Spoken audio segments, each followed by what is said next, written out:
మీద ఉన్న అనేక మంది అన్నలకు అక్కలకు మేము అవకాశం ఇవ్వనటువంటి మిత్రులకు కూడా క్షమించమని కోరుతూ మరి ఇవాళ చాలా ఎమర్జెన్సీ సిచ్యువేషన్లో ఈ మీటింగ్ పెట్టుకుంటా ఉన్నాం.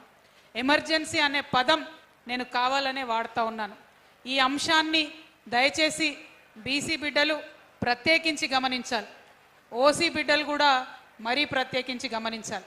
ఈ మీటింగ్ ఇవాళ పెట్టుకున్నామంటే మన దేశంలో ఉన్నటువంటి జనాభాను లెక్కించేటటువంటి సందర్భం వచ్చింది.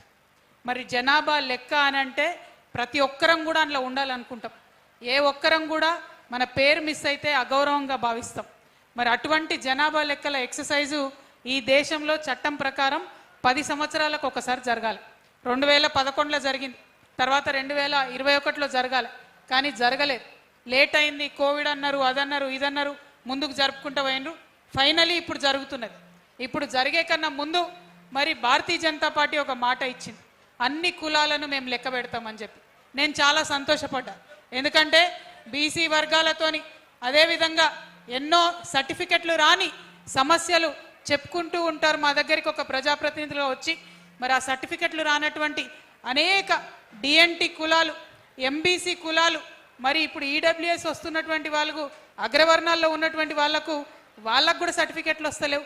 అనేక మంది ఈ సమస్యలతోని మా దగ్గరకు వచ్చినటువంటి సందర్భాన్ని మరి నేనైతే ఒకటే సొల్యూషన్ అనుకున్నా, జనాభా గణన జరగాలి, అందులో కేటగిరీలు ఉండాలి, ఆ కేటగిరీలో సబ్ కేటగిరీలుగా కులాలు ఉండాలి.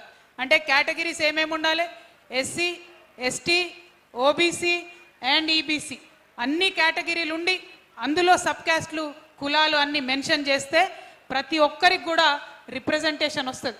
ప్రతి ఒక్కరిని కూడా ఈ దేశము, ఈ కేంద్ర ప్రభుత్వం గౌరవించినటువంటి భావన వస్తుంది. ఆ నమ్మకంతో ఉంటే మనం మరి సెన్సస్ జరుగుతుంది, కాస్ట్ సెన్సస్ జరుగుతుందని ఆ కాన్ఫిడెన్స్తో ఉంటుంది. కానీ ఎప్పుడైతే కేంద్ర ప్రభుత్వానికి సంబంధించినటువంటి గెజెట్ వచ్చిందో దాన్ని తెలంగాణ జాగృతి నుండి మేము క్షుణ్ణంగా పరిశీలించడం జరిగింది. పరిశీలించిన మీదట మాకు అర్థమైంది ఏంటంటే తీవ్రమైనటువంటి కుట్ర భారతీయ జనతా పార్టీ మరి చేస్తూ ఉన్నది. దేశ ప్రజలందరినీ కూడా మోసం చేస్తూ ఉన్నది.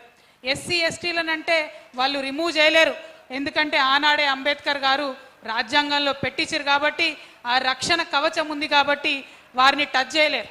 కానీ బీసీలైనా, ఎకనామికలీ బ్యాక్వర్డ్ ఉన్నటువంటి ఇతరులైనా కూడా మరి ఆ రక్షణ కోల్పోయినారు. ఏం వాగ్దానం చేసింది భారతీయ జనతా పార్టీ? కుల గణన చేస్తామన్నది. ఇవాళ ఏమి ఇచ్చిండ్రు గెజెట్లో? ఎస్సీ, ఎస్టీ అండ్ అదర్స్ అంటే ఏ కమ్యూనిటీ? ఎన్ని కులాలు ఉన్నాయి ఈ దేశంలో? 4000 పైచిలకు కులాలు ఉన్నాయి ఈ దేశంలో. ఒక్కొక్క రాష్ట్రంలో ఒక్కొక్క కులం ఉంటుంది, ఒక్కొక్క రాష్ట్రంలో ఒక్కొక్క రకమైన పేరు ఉంటుంది. అంటే అన్ని కులాలు కలిపి నువ్వు లెక్క పెడితే ఆ లెక్కలు ఎప్పుడు తేలాలి? ఒక జోక్ ఉంటుంది, ఒక ఆయన ఉంటాడట, ఒక ఆయన పాపం పోతుంటే తవ్వంట అనుకోకుండా ఒక దీపం దొరికితే ఆ దీపాన్ని ఇట్లా అంటాడు. అనగానే ఒక జీని వస్తుంది లెక్కలో భూతం. ఆ భూతం ఏంటిదంటే పని భూతం అన్నట్టు. ఆ పని భూతం ఆయన ఎంట పడుతుంటుంది, నాకు పని చెప్పు, నాకు పని చెప్పు, నాకు పని చెప్పు అని. అంటే ఆయన ఏం చేస్తాడంటే ఇక పోయి ఆకాశంలో సుక్కలు లెక్క పెట్టి రాపో అంటాడు. పోతుంది 1 మినిట్లో మళ్ళీ వెనకకు వస్తుంది, నాకు పని చెప్పు మళ్ళీ అంటాడు. అంటే సముద్రంలో నీళ్ళు ఎన్నున్నాయో లెక్క పెట్టి రాపో, పోయి మొత్తం లెక్క పెట్టి వచ్చి చెప్తాడు. ఇసుక ఎంత ఉందో లెక్క పెట్టి రాపో భూమి మీద అంటాడు, మొత్తం లెక్క పెట్టి చెప్తుంది. ఇక నాకు అర్థం కాదు ఏం చేయాలరా నాయన, దీని పనిభూతం నా ఎంట పడ్డదని. అనగానే ఇట్లనే పోతుంటే మా కాచం సత్యనారాయణ లాంటి ఒక మంచి మిత్రుడు దొరుకుతాడు. అన్న దీన్ని ఏం చేయాలన్న, ఏదన్నా పని చెప్పు దీనికి అని అంటే, అన్న హుషారు, బాగా ఐడియాలు ఉంటాయి, ఓ పని చెప్తాడు.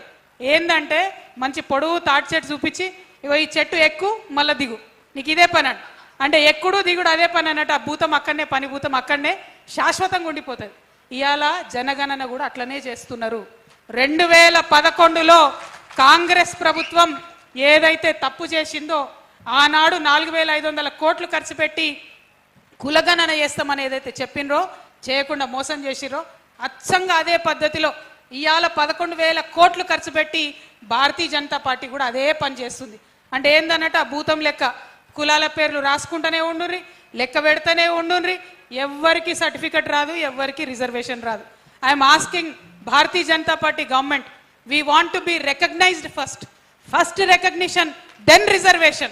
If you are not recognized in this country, if you cannot count me in as a part of the citizens of this country, how will you give me any recognition?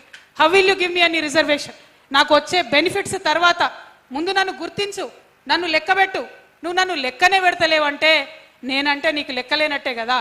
ఈ విషయం ఇవాళ ప్రతి ఒక్క కమ్యూనిటీ వాళ్ళం ఆలోచించుకోవాలి. అది SC, ST, BC, OC అందరం కూడా ఆలోచించుకోవాలి. ఎందుకు లెక్క పెట్టరాదు? బిగ్ డేటా జరుగుతుంది, ఆర్టిఫిషియల్ ఇంటెలిజెన్స్ వచ్చింది, వేల కోట్ల లెక్కలు ఒక్క నిమిషంలో చేసే పెద్ద పెద్ద కంప్యూటర్లు వచ్చినాయి. మరి దేశ జనాభా లెక్క పెట్టరాదా? ఒక పద్ధతిగా లెక్క పెట్టరాదా? ఇంకొక కుట్ర జరుగుతూ ఉంది ఇక్కడ, దయచేసి గమనించాలి.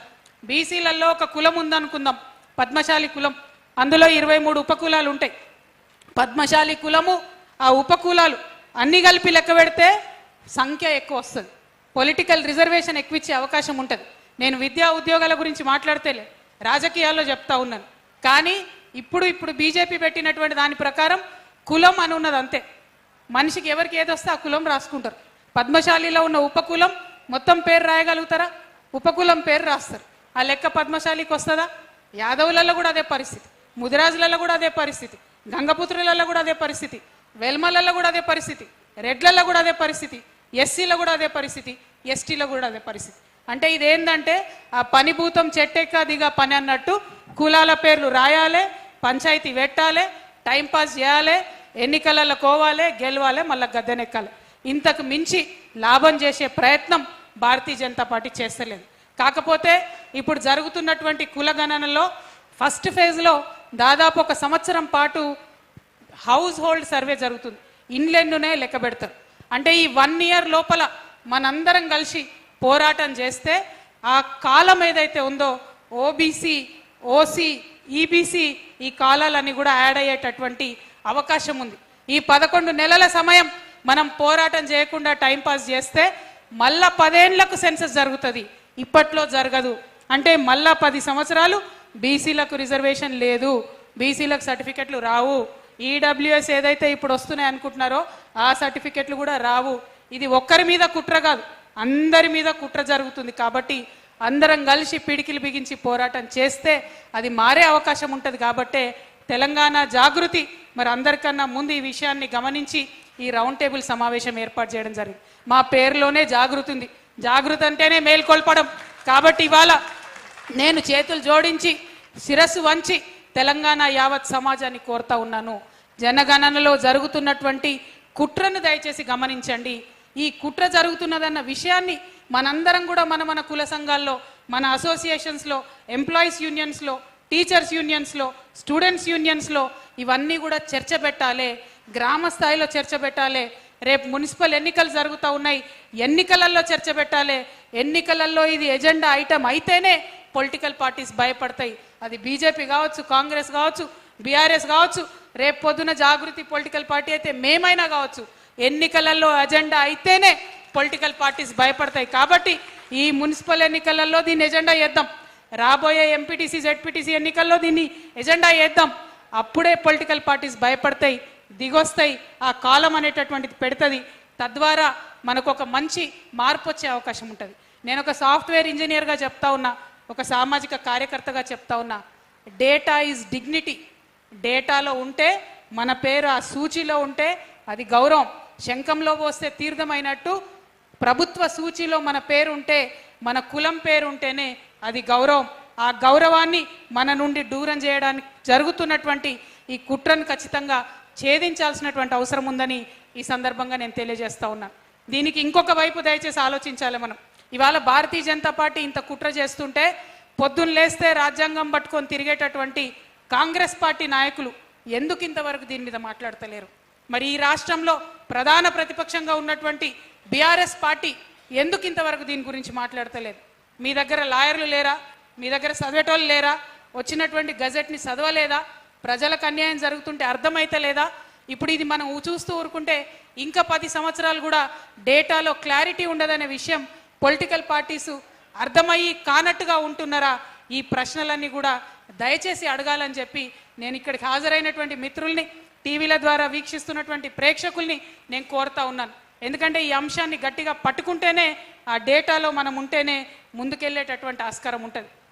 మరి ఇక్కడ ఇందాక చాలామంది మిత్రులు మాట్లాడుతూ చెప్పారు, ఎన్నికల మీద ఎన్నికలు పెడుతున్నారు, రిజర్వేషన్ గురించి ఎవరు మాట్లాడతలేరు.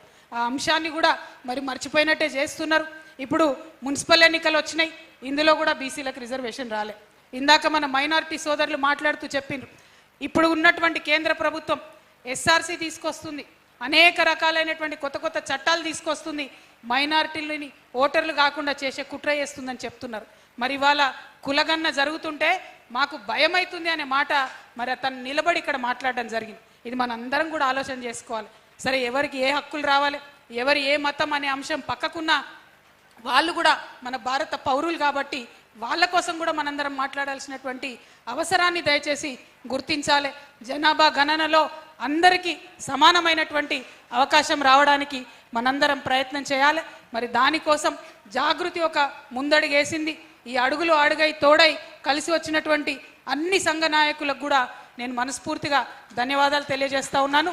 ఈ రౌండ్ టేబుల్ కాన్ఫరెన్స్ ఇంత సక్సెస్ అయిందంటే తప్పకుండా కోల శ్రీనివాస్ అన్న గారు, మా గుంజపడుగు హరిప్రసాద్ అన్న గారు, మా నవీనాచారి గారు, నరేష్ గారు, లలిత యాదవ్ గారు, మా మంజులాచారి గారు, మా అదృష్టం ఏంటంటే మా దగ్గర ఉండేటటువంటి నాయకులందరూ కూడా ప్రతి బీసీ సంఘంలో అయితే అధ్యక్షులో ఉన్నారు, ఉపాధ్యక్షులో ఉన్నారు.